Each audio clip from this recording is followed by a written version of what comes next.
The sky above North America turned dark at 6:47 in the morning. Colonel Nathan Brooks stood in the command center deep beneath Colorado, watching screens that showed 7 massive shapes entering Earth's atmosphere. His hands were calm, but his mind raced. He'd been waiting for this moment for 3 years. The largest ship was the size of a city. It descended slowly, without fear, over the western coast. The other 6 vessels took positions above major population centers around the world: London, Tokyo, Moscow, Cairo, Sao Paulo, New Delhi. Each ship stopped exactly 200 kilometers above the ground and simply hung there in the sky like dark moons. A military aide rushed to Brooks with a printed message. The translation had just finished. The alien ships were broadcasting to all human nations at the same time. The message was simple and clear. It said surrender now or face destruction. The aliens gave humanity 3 hours to decide. Brooks read the message twice, then looked up at the screens, showing millions of people looking at the sky. Cameras from every nation were pointed upward. Social media exploded with fear and panic. Some people prayed. Others ran to shelters. Police tried to control crowds in the streets. It was chaos, but Brooks had expected this. He pressed a red button on his console. It was the button he hoped he would never have to use. All across North America, hidden defense facilities came to life. Deep in the Canadian Arctic, missile systems powered up. In the Nevada desert, drone squadrons received their orders. In the Atlantic Ocean, submarines surfaced and locked onto targets. Around the world, similar operations happened in secret military bases. Operation Dawn Shield was now active. Brooks had spent 3 years building this plan. 3 years ago, a signal had come from deep space. It took their code-breaking team 6 months to translate it. The message came from the invaders themselves. They were telling their allies about Earth. They called humans fragile creatures with soft bodies and weak minds. They said humanity would be easy to control. They said Earth's resources were valuable. They said the invasion would take 5 days. That signal had changed everything. Brooks had gone to the president. He told her the story. At first, she did not believe him. But the codebreakers showed their work. The signal was real. It came from over 50 light years away. The aliens were coming. The president made a choice. She told the world governments, but not the people. She created a secret task force. She gave Brooks command of Earth's hidden defense network. For 3 years, they had prepared. They had built weapons that did not exist in public knowledge. They had created strategies that no one in the world would have imagined. They had waited. And now the waiting was over. Captain Lisa Rodriguez came into the command center. She had been sleeping in the base. All the key officers had been sleeping here, waiting for this day. Rodriguez was the best tactical officer Brooks had ever known. She could look at a problem and find answers that seemed impossible until she explained them. "The aliens are scanning the planet," Rodriguez said. She pointed at a screen showing energy readings. "They are mapping our cities. They are looking for where we keep our leaders. They are looking for weapons. Can they detect our hidden bases?" Brooks asked. "No," Rodriguez said. "We buried them deep. They can scan the surface, but they cannot see what is under the ground. We are safe from their sensors." Another screen lit up. This one showed a map of the world. Red markers appeared where alien forces were starting to land. Not on the largest cities. Not on government buildings. They were landing in the middle of empty areas. This was smart. They did not want to destroy what they wanted to control. They wanted the buildings and the cities and the people alive. They wanted to control Earth, not destroy it. Brooks saw something that others might have missed. The aliens were spread thin. They landed in 6 different locations. That meant their forces were divided. They did not think they needed to concentrate their power. They did not expect real resistance. "Order all units to attack position," Brooks said calmly. Rodriguez looked at him. "Sir, they think we will panic. They think we will surrender in the 3 hours they gave us. They do not know what humans are made of," Brooks said. "Send the order. Every unit attacks at once. We do not wait for them to establish a foothold. We do not give them time to think. We hit them now." Rodriguez moved to the communications console.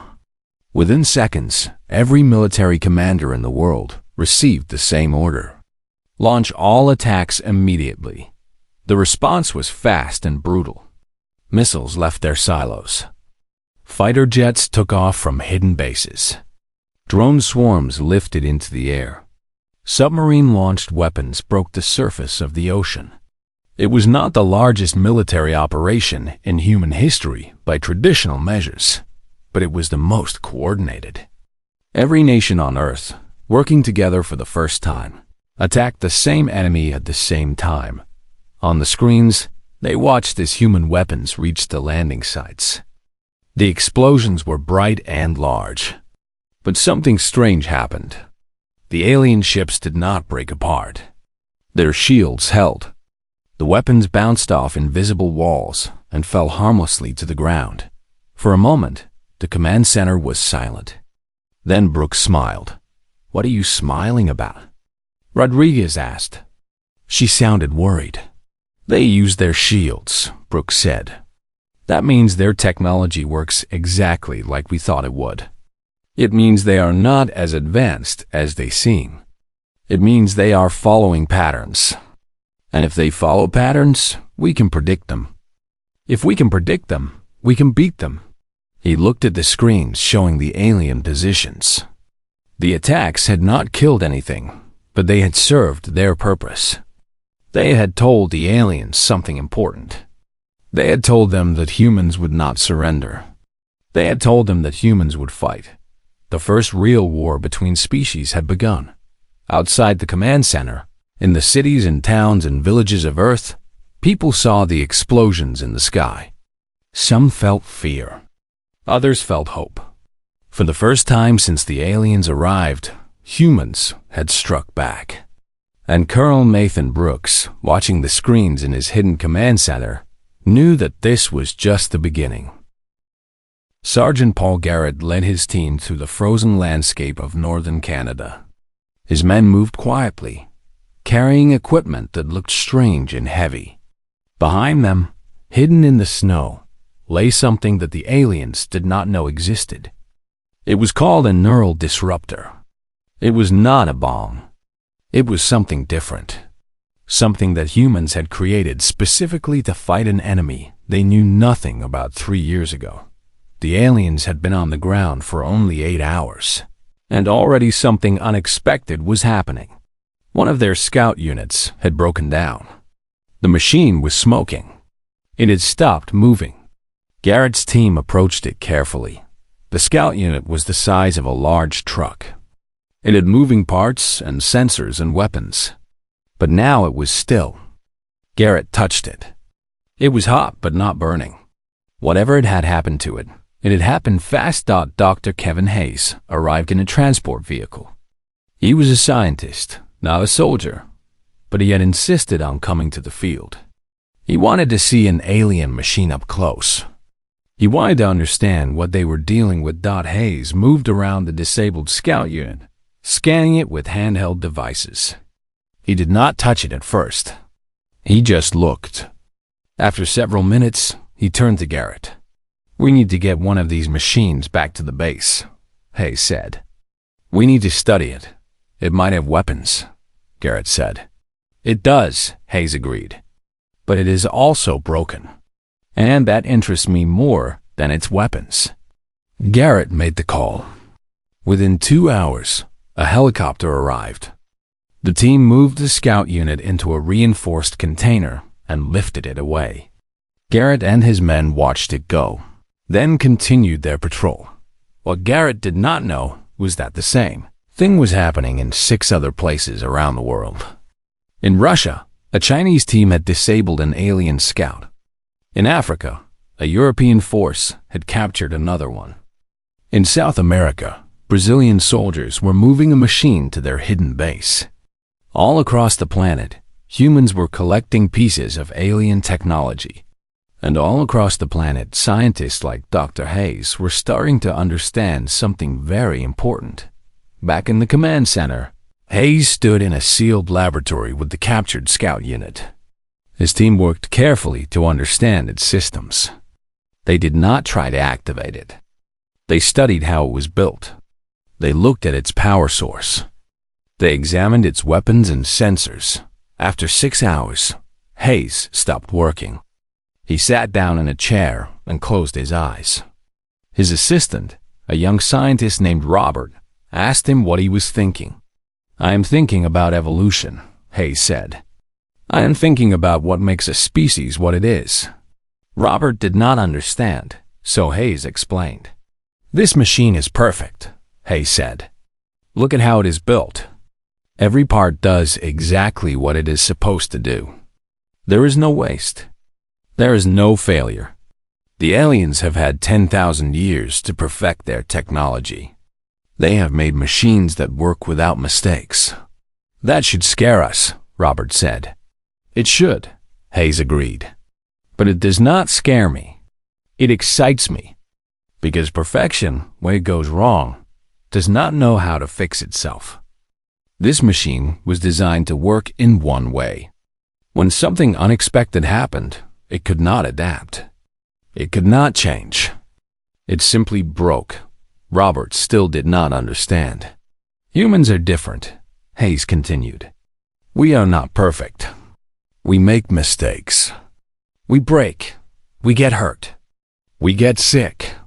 But we learn. We change. We figure out how to survive things that should kill us. That is our greatest advantage. We are broken creatures. But broken creatures learn to survive." Hayes pulled up a file on his computer. It showed the intercepted alien communication from 3 years ago.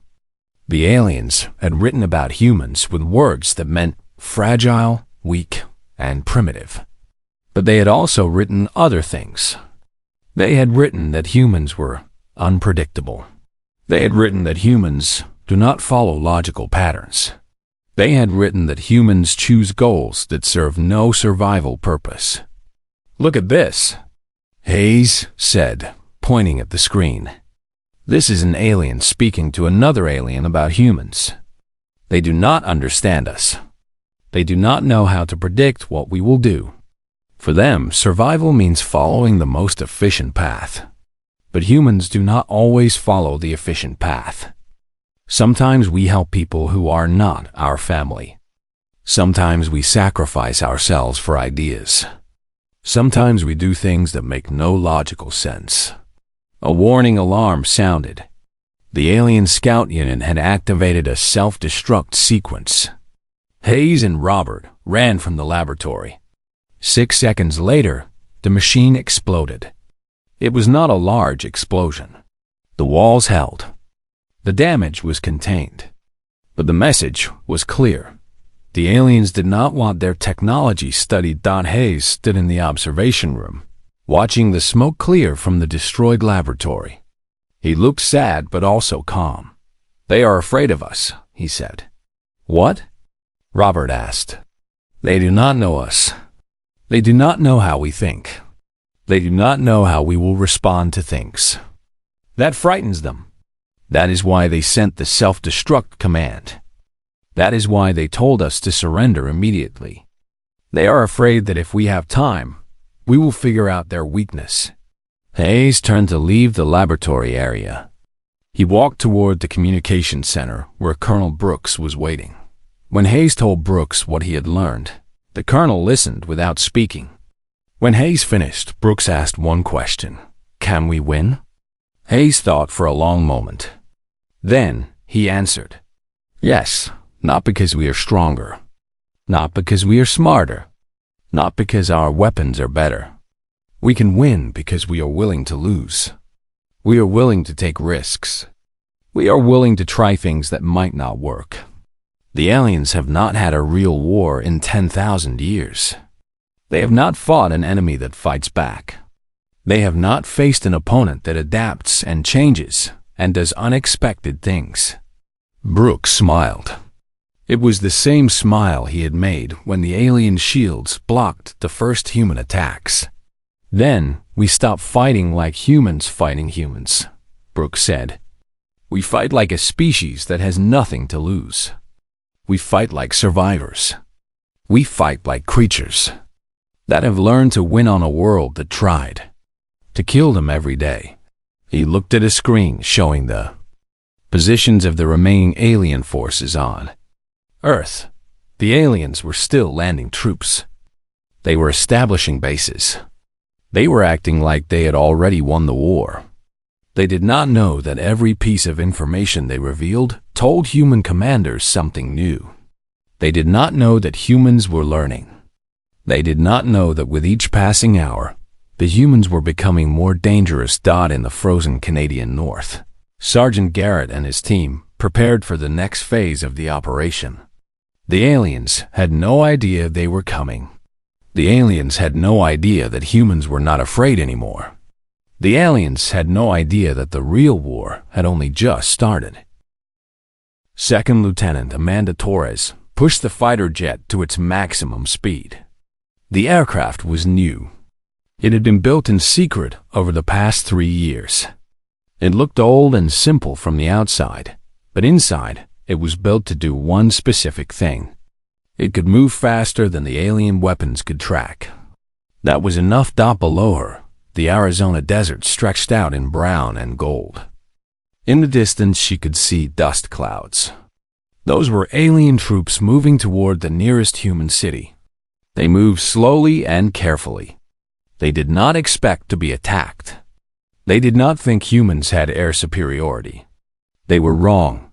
Torres dove toward the ground. Her radar showed the alien positions. The aliens had shields that stopped direct hits from missiles. But shields consumed energy. The more energy they used, the more power they needed. And power came from somewhere. Torres knew where. She had studied the captured alien scout unit. She knew where their generators were. She fired a missile that did not try to hit the aliens directly.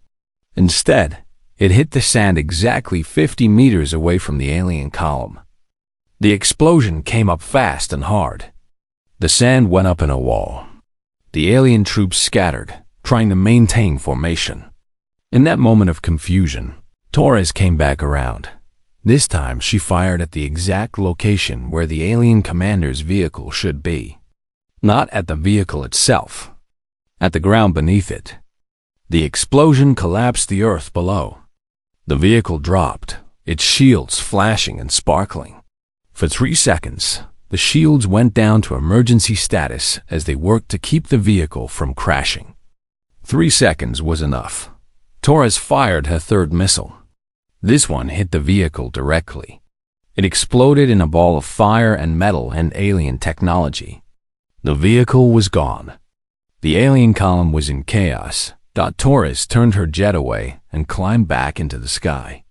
Below, human ground forces moved in to attack the confused alien soldiers.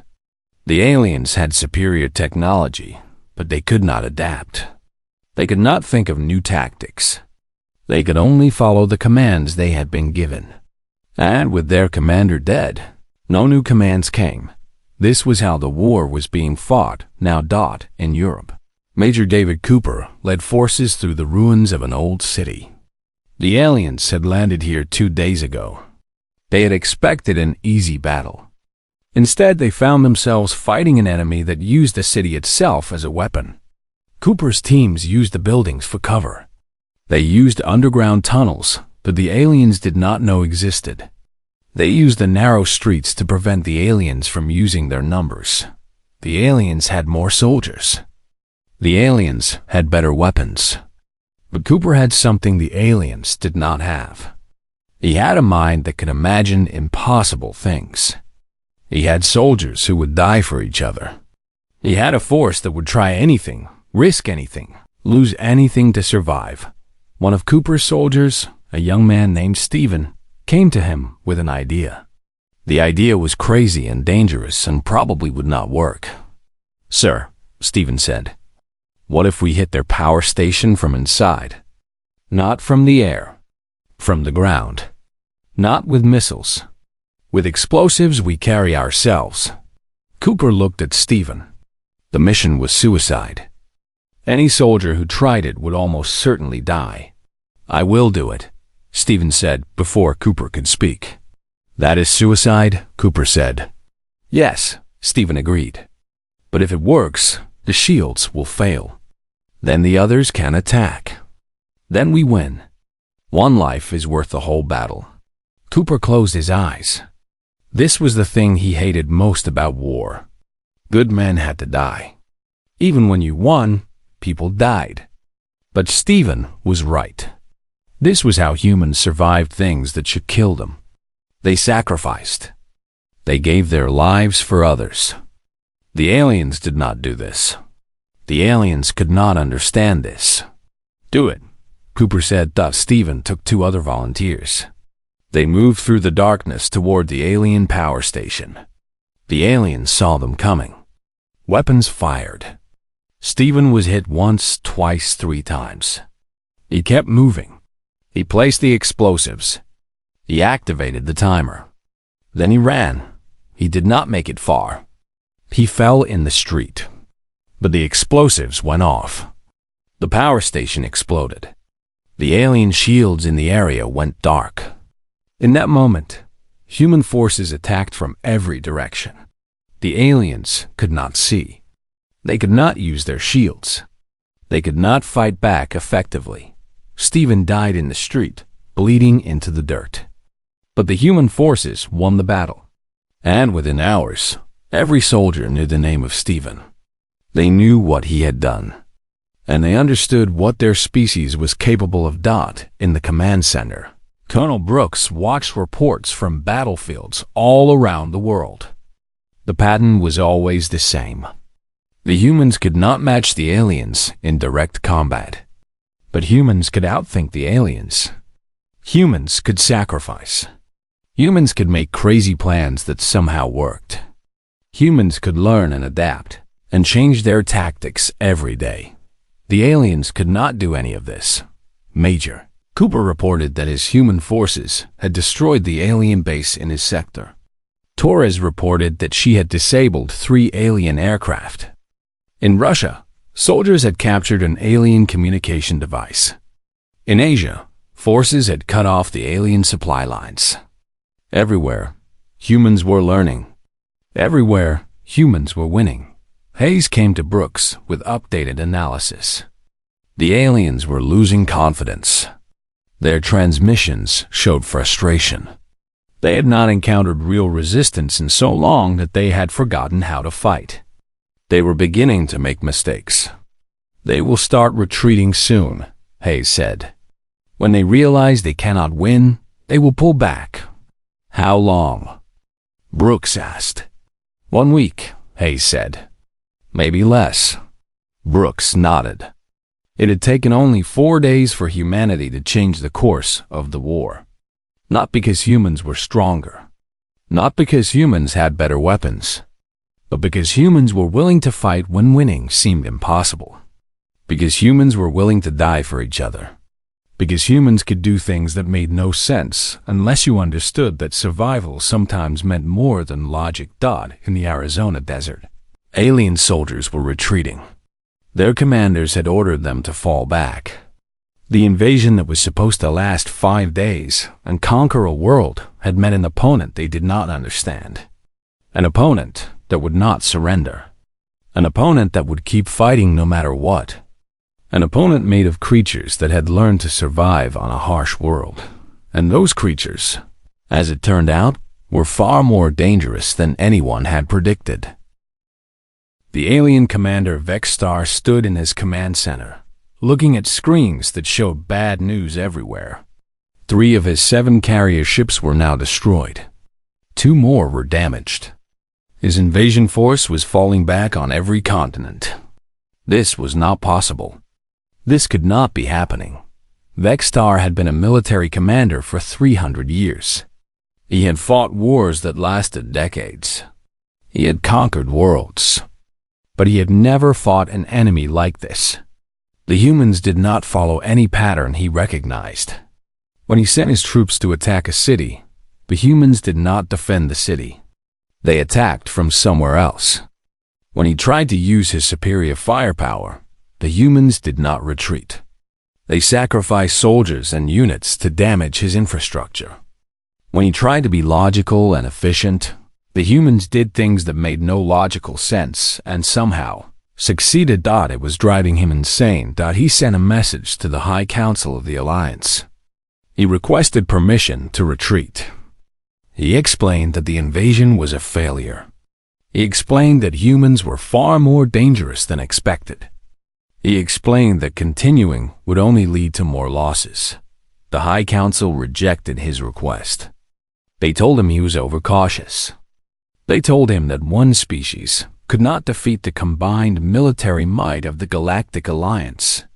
They told him to crush the humans and stop complaining. Vextar turned off the communication. He looked again at his screens. The humans were organizing something new. His sensors showed movement everywhere. Civilian populations were being evacuated from major cities. Military supplies were being moved to the coast. Hospital ships were moving into secure positions. The humans were not just fighting a war. They were protecting their population. He studied the movements carefully. There was a pattern.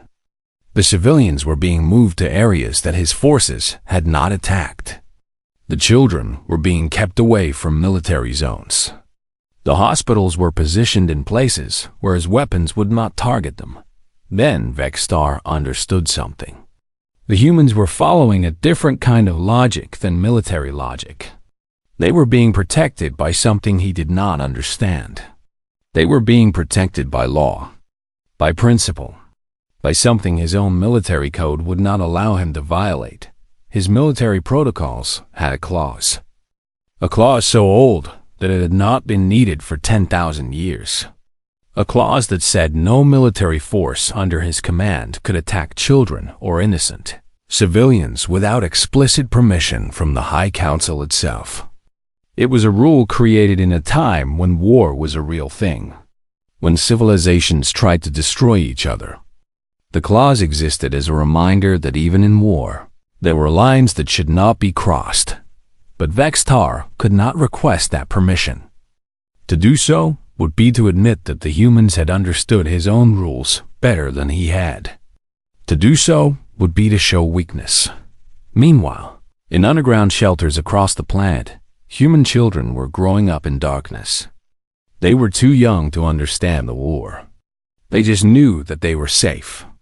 Above them, their parents and soldiers were fighting to keep them safe. Not to win battles. To keep the children alive. Patricia Wallace was the director of Global Humanitarian Operations.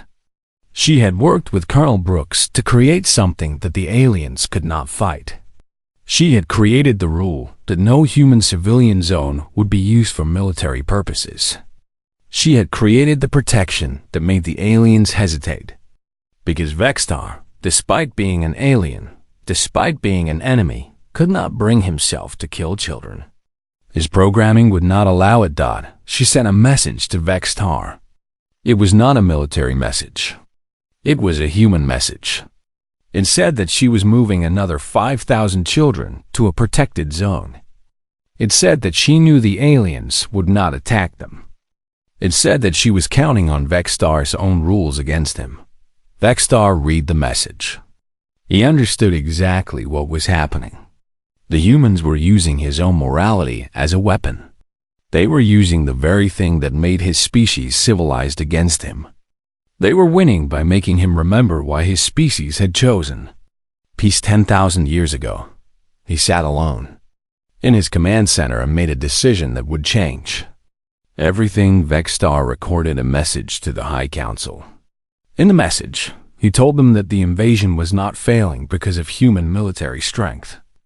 It was failing because humans were stronger in ways that war could never measure.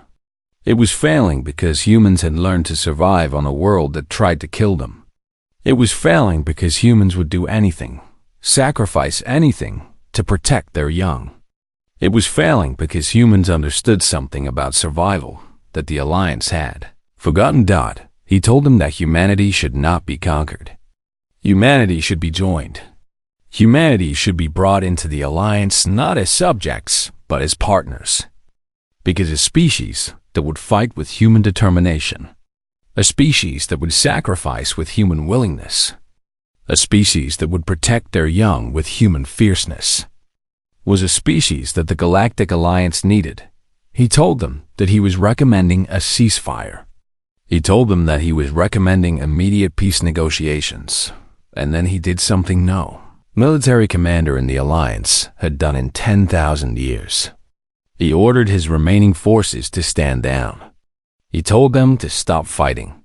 He told them to surrender their weapons and prepare for negotiation. In the command center, Colonel Brooks received the message. For a moment, he did not believe it. The enemy commander was surrendering, but he was not surrendering to defeat. He was surrendering to something he respected. Brooks ordered his forces to stop attacking. He ordered the protection zones to open. He ordered the medical ships to move forward. He ordered the world to prepare for something that had seemed impossible only hours before. Peace. But Brooks also understood something that Vexstar had only just learned. Peace could not come from victory alone. Peace came from understanding. Peace came from seeing the enemy as something other than an enemy. Peace came from the moment when both sides realized that they had to choose to be better than what they were. He sent a message back to Vexstar. It said simply, "We accept your surrender. We accept your proposal. We will meet for negotiations. And we will build something together that neither of us could build alone." Vexstar read the message and understood that the humans had done something truly remarkable. They had won the war without destroying the enemy. They had defeated the alien invasion without creating eternal enemies. They had shown the galaxy something that the Galactic Alliance had forgotten in 10,000 years of peace. They had shown that even in war, compassion could matter. Even against invaders, mercy could be chosen. Even when you had the power to destroy, you could choose to build instead. In the darkness of the underground shelters, the children would soon see the sky again. Above them, their world was being reborn. Not as a world conquered by aliens, not as a world that had destroyed its invaders, but as a world that had fought for survival and chosen not to be destroyed by victory. The space station orbited Earth at a point exactly between the planet and the remaining alien ships. Ambassador Michael Chun stood in the conference room, looking at the empty chair where Vexstar would soon sit. Chun had spent most of his life working with international governments. Now he was about to become something new. He was about to become the first human ambassador to speak with another species as equals. Colonel Brooks entered the room. He had come to watch the negotiation from an observation area. But before he left Chun alone, he put a hand on the younger man's shoulder. "Remember something," Brooks said. "These are not monsters. They are beings who made a choice. Just like we made a choice. They chose mercy when they could have chosen destruction. That means they understand something important. That means they are people we can work with." Chun nodded. Then Brooks left, and Chun was alone in the conference room. Vexstar entered with two other aliens. They were tall and thin with skin that shimmered like metal. They had many eyes and appendages that moved with liquid grace. They looked like nothing human. But when Vexstar looked at Chun, the ambassador saw something familiar. He saw respect. He saw recognition of another being that had survived something impossible. "Ambassador Chun," Vexstar said through the translation device. His voice sounded like wind through metal. I have studied humans for the past week. I have read everything about your species. I have learned why my invasion failed. Why did it fail? Chan asked. Because you were willing to lose, Vexstar said simply. We were not. We came to conquer because we believed we could not lose. When we started to lose, we did not know how to respond. We could not adapt. But humans, your entire species, is made of adaptation. You are made of loss and recovery. You are made of pain and learning. You are made of sacrifice. Vexstar moved closer to the table. When I realized that your children were protected by your laws as much as by your shields, I understood. Vexstar continued. Your species protects the young with its entire civilization. We do this because of law, but you do this because it is what you are. You protect because you must, because something inside your nature demands it. Chun listened. He did not interrupt. The High Council has authorized me to make you an offer, Vexstar said. The offer is not that you surrender to us. The offer is not that you submit to the Alliance. The offer is that you join us. As partners. As equals. Because a species that fights like you do, that believes like you do, that sacrifices like you do, is a species we need. Chung considered the words. He had been given instructions by Colonel Brooks and the world governments on what to say. But Brooks had also told him something else. Brooks had told him to listen first, to understand first, to feel first, to speak second. Our world is still recovering from your invasion, Chan said. We lost many soldiers. We lost many buildings. We lost people we loved. Some of us will want revenge. Some of us will want your species to suffer. Some of us will not forgive what happened. Vexstar waited for Chun to continue. But most of us, Chun said, understand something about survival. We understand that enemies can become allies. We understand that the ones who fight us today can be the ones who build with us tomorrow. We understand that mercy is stronger than revenge, because mercy allows the future to exist. Revenge only extends the past. Chun stood up and walked to Vexstar. We will join your alliance, Chun said, but only if we join as equals. Only if human voices matter in decisions made by your councils. Only if what we have learned in this hard world is valued by beings who come from safer worlds. Only if you promise to listen to us when we say that there is a better way than the logical way. There's the human way. And sometimes the human way is stronger. Vexstar made a sound that the translation device said was agreement. I promise, Vexstar said. And I apologize. In your language, this is a simple word. But I understand that it matters to humans. So I say it. I apologize for invading your world. I apologize for the deaths we caused. I apologize for not understanding what your species truly is until we were forced to learn. The negotiation lasted 6 hours. It covered trade. It covered defense. It covered knowledge. It covered the integration of human and alien technology. But most importantly, it covered respect. By the end, both sides had agreed that a new age was beginning. An age where humans would join the galactic community not as children needing protection, but as warriors and builders who had something valuable to teach. When the negotiation finished, they signed an agreement. In human terms, it was a treaty. In terms the aliens understood, it was a covenant. An agreement between species to work together, to learn from each other, to build something neither could build alone. That night, Colonel Brooks stood on the surface of Earth, looking up at the stars. Beside him stood Sergeant Garrett and Captain Rodriguez. Below them, the lights of cities came back to life. The evacuation shelters were being opened. Children were being brought back to the surface.